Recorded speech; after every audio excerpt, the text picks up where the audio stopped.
After my wife passed, I found a drawer she always kept locked. Inside were letters addressed to me, written over the years, but never given. Some were full of love, others were full of hurt. She'd written everything she couldn't say out loud. I read them all in one night, and it felt like reliving our marriage from her eyes. Hear this. They say you never really know someone until they're gone. I thought that was just something people said at funerals to make themselves feel better about all the conversations they never had. But 3 weeks after I buried my wife, I found a locked drawer in her desk. Inside were letters. Dozens of them. All addressed to me. Written over 27 years of marriage. None of them ever given. Some were full of love I never knew she felt. Others were full of pain I never knew I caused.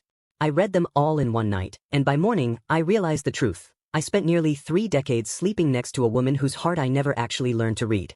Welcome to my Reddit diaries, where every story reveals the unseen battles within families. Don't forget to subscribe, and tell me in the comments, where in the world are you watching from? The house was too quiet. That's the first thing that hit me every morning since Sarah died. 27 years of marriage, and I'd gotten so used to the small sounds she made. The kettle whistling at 6:30. Her slippers shuffling across the hardwood floors. The way she'd hum while folding laundry, some old song I never bothered to ask the name of. Now there was nothing. Just silence pressing against my eardrums like water. I stood outside our bedroom door for a full 5 minutes before I could make myself go in. Emma, our daughter, had been calling every day asking if I needed help sorting through her mother's things. I kept telling her I'd handle it. Truth was, I couldn't stand the thought of anyone else touching Sarah's belongings. Not yet. Maybe not ever. When I finally walked in, everything was exactly as she'd left it. Her reading glasses on the nightstand. A half-finished novel bookmarked on page 247. Her robe hanging on the back of the bathroom door. It still smelled like her, that lavender lotion she wore every night before bed. I opened her closet and stared at rows of dresses and blouses I'd seen her wear 1,000 times but never really looked at. There was the blue dress she wore to Emma's college graduation. The gray cardigan she always grabbed when she was cold. The black cocktail dress from our 20th anniversary dinner, when I told her she looked nice and she'd smiled that small, careful smile of hers. But I'd said she looked nice. Like she was a painting I was politely acknowledging. I pulled down a box from the top shelf and started folding her sweaters. My hands moved on autopilot. Fold, stack, fold, stack. Don't think, don't feel. Just keep moving. That's when I noticed the writing desk in the corner. It was an antique her mother had given her years ago. Sarah used to sit there sometimes, writing in the evenings while I watched television in the living room. I'd asked her once what she was always writing and she'd said, "Oh, just thoughts. Nothing important." Nothing important. I'd believed her because it was easier than asking more questions. The desk had a small drawer on the side, maybe 6 inches wide. I'd seen it a million times but never really paid attention to it. Now, for some reason, I walked over and tried to open it. But I pulled harder, thinking it was just stuck. It didn't budge.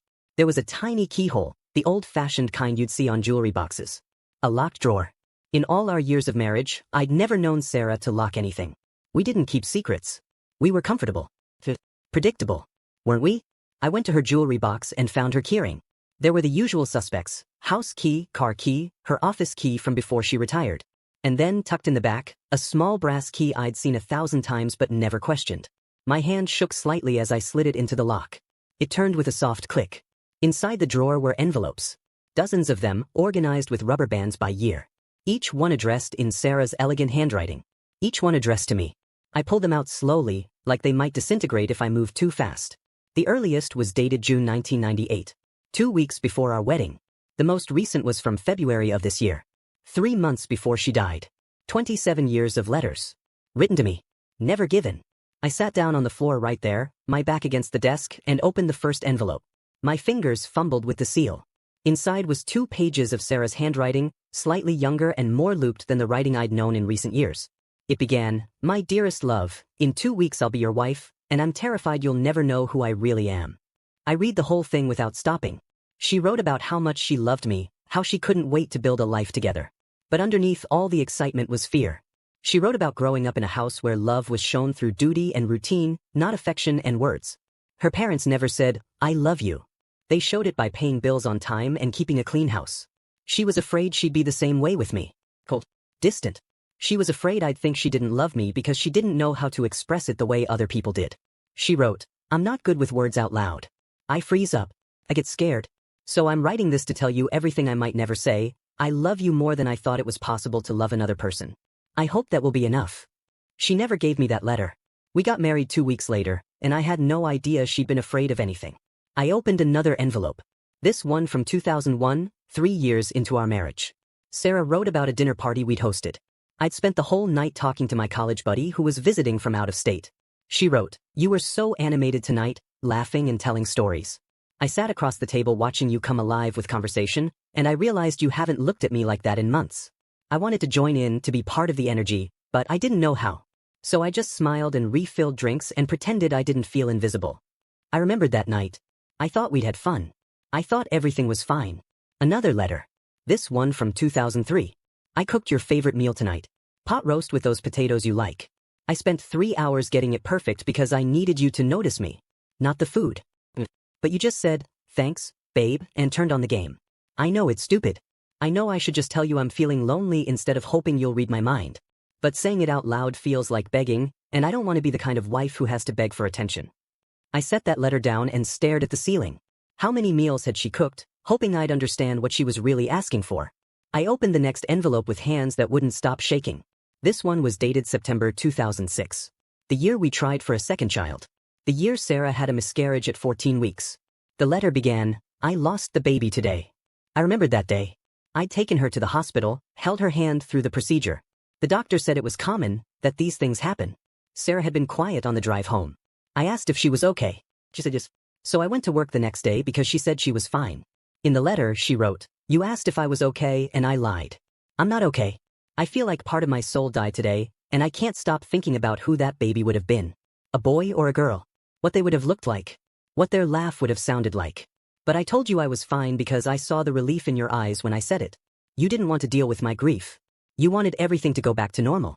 So I let you believe it was fine, and now I'm alone with this pain, and I don't know how to carry it by myself." My throat closed up. I'd gone to work. I'd gone to work the day after she lost our child because I thought she was fine. Because I didn't ask twice. Because I didn't look close enough to see that she was drowning. I wanted to stop reading. I wanted to shove all the letters back in the drawer and pretend I'd never found them. But I couldn't. I opened another. And another. And another. Each one was a window into a version of Sarah I'd never known existed. A woman who felt everything deeply but showed almost nothing. A woman who wrote about wanting to reach for my hand during movies but being too afraid of rejection. A woman who bought my favorite beer and made my favorite dinners because she didn't know how else to say, "I'm here. I see you. Please see me too." And then I found a letter that made my blood run cold.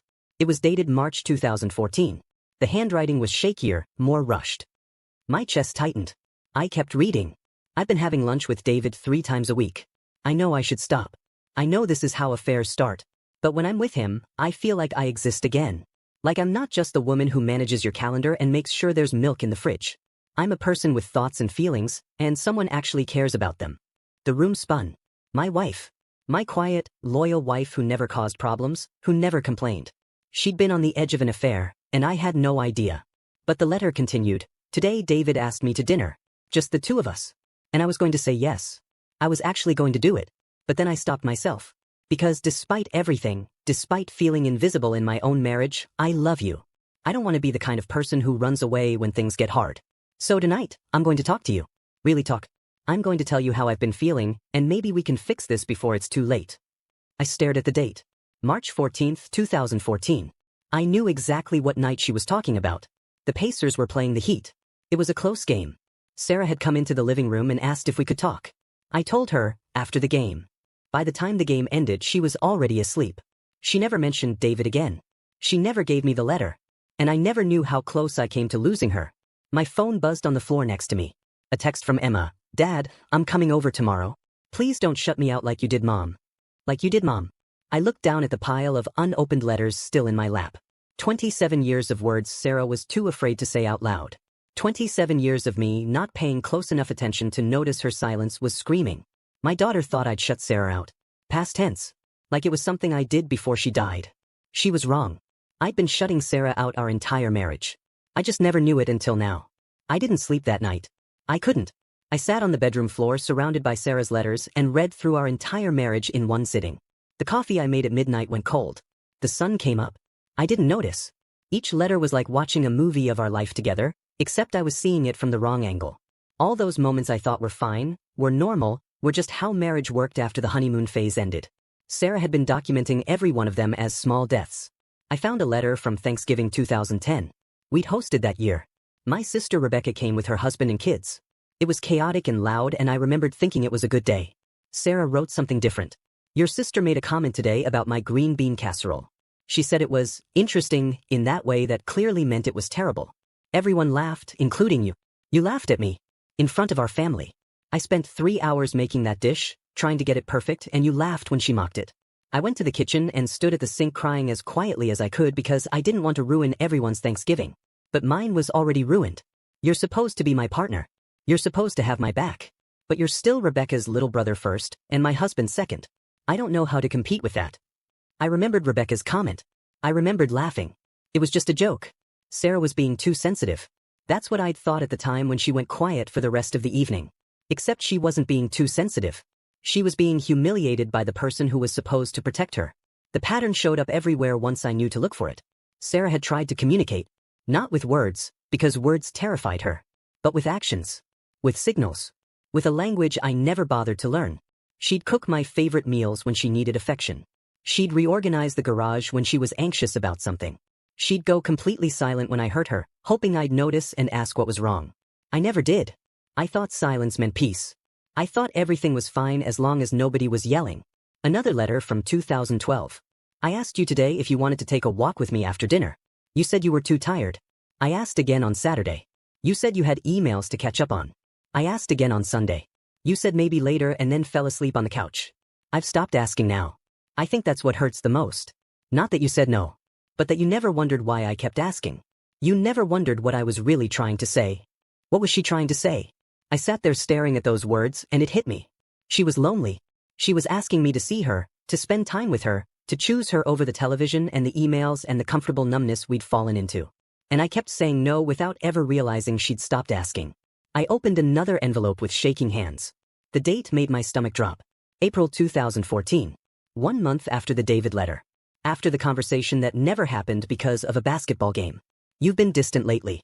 More than usual. You come home, eat dinner, and disappear into your office or the living room. We're roommates who occasionally sleep in the same bed. I tried to talk to you last month, but you were watching the game. I haven't tried again. I stopped having lunch with David. I stopped answering his texts.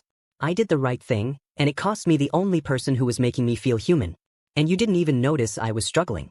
You didn't notice anything changed. That's how little you pay attention to me. My hands were shaking so hard I could barely hold the paper.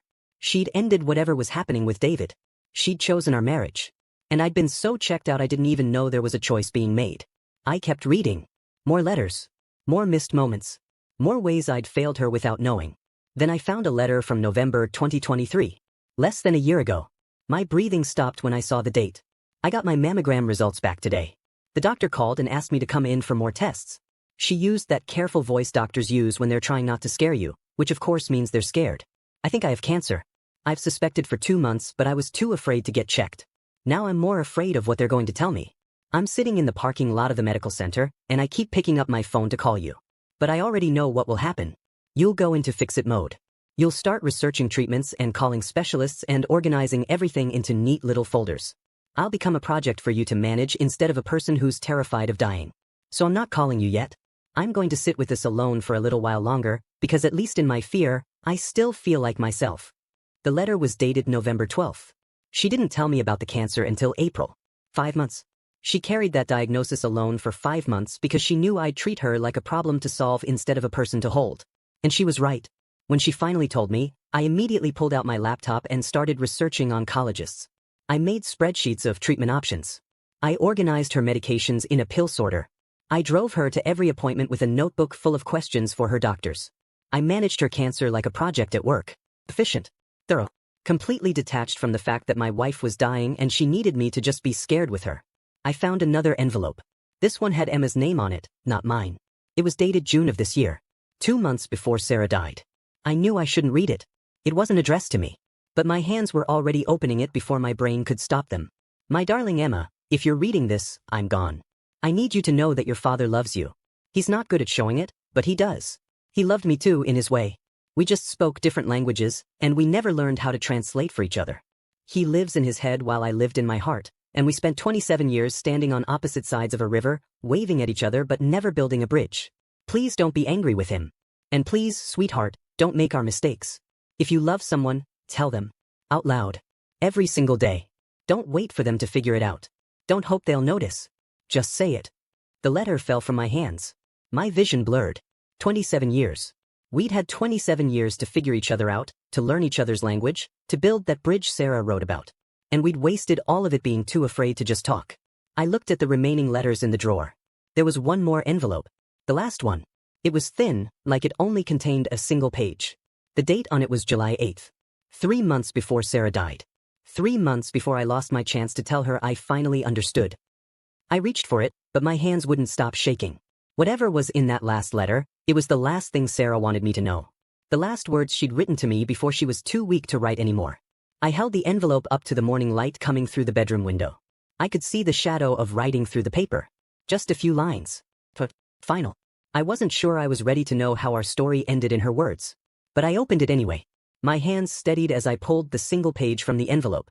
Sarah's handwriting was weaker here, shakier. She'd been in hospice when she wrote this. We'd moved a hospital bed into the living room. I'd taken leave from work to be her full-time caregiver, though I'm not sure that's the right word for what I did. I kept her comfortable. I administered medications on schedule.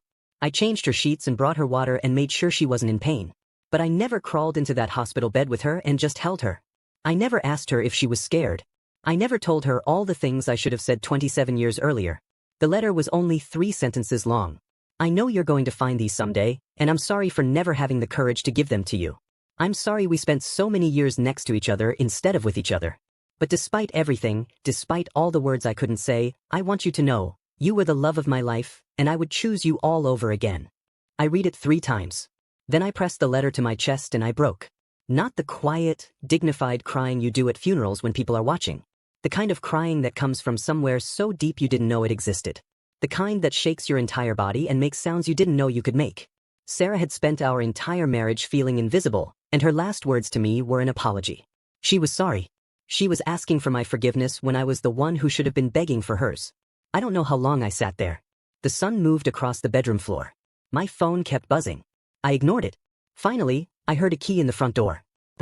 I'd forgotten she said she was coming over. Her footsteps moved through the house, calling my name. When she reached the bedroom doorway, she stopped. I was still on the floor, surrounded by decades of letters, my face wet and my eyes swollen. She didn't say anything at first. She just sat down next to me and picked up one of the letters. She read it in silence. Then another. Then another. By the 4th letter, she was crying too. "Dad," she finally said, her voice barely a whisper. I didn't know Mom felt this way. Neither did I. We sat there together, reading through Sarah's secret archive. Emma read some out loud. I couldn't speak, so I just listened to my daughter's voice giving sound to her mother's silence. When we'd gone through most of them, Emma set down the letter she was holding and looked at me. I felt this way too, you know. Growing up. Like I had to figure everything out on my own because asking you for help felt impossible. The words hit me like a punch. Emma, I'm not saying this to hurt you, she said quickly. I'm saying it because if we don't talk about it now, I'm going to end up writing letters I never send, just like Mom did. And I don't want that. I don't want to spend my life being afraid to tell the people I love what I actually need. She was right.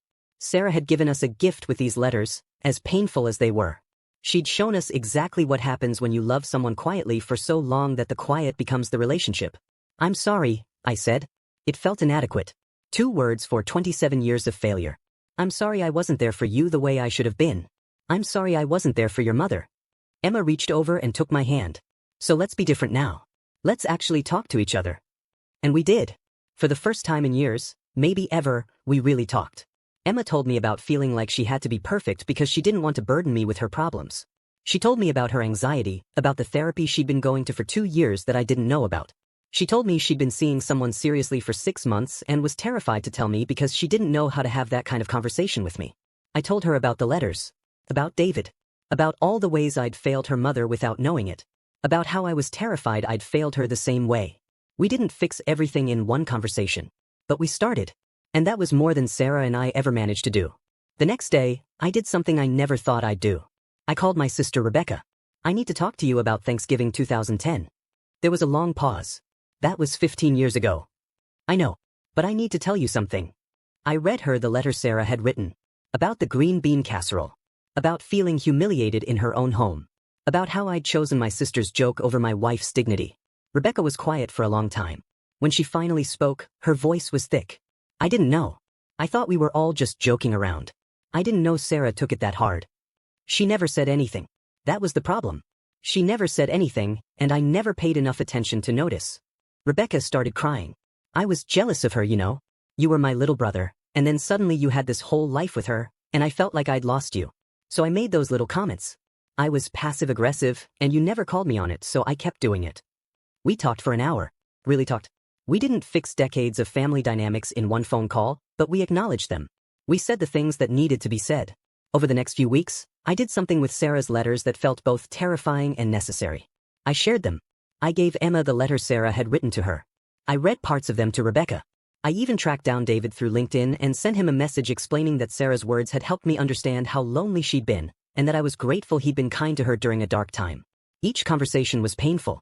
Each one forced people to confront truths they'd rather ignore. But each one also felt like I was finally giving Sarah the voice she never had the courage to use herself. I removed the lock from Sarah's drawer completely.